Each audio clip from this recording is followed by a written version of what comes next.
দুপুরে যখন বাইরে ঝমঝম করে বৃষ্টি পড়ছে, সবাই যখন বাড়িতে ছুটির আমেজে ব্যস্ত, তখন মিজরি রানী কিন্তু কাজ করতে ভোলেনি। আম্মাকে সুন্দর করে যত্ন করে নেল পলিশ করে সাজিয়ে দিচ্ছে।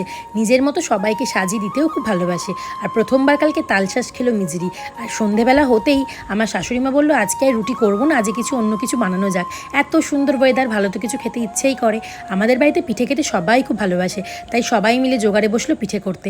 আমার মা দিদিভাই দুজনে মিলে মাকে সাহায্য করলো পিঠে বানিয়ে দিয়ে। আর মিজরি দুষ্টুমি শুরু করে দিল সকাল থেকে রাত্রি, এটাই ওর কাজ।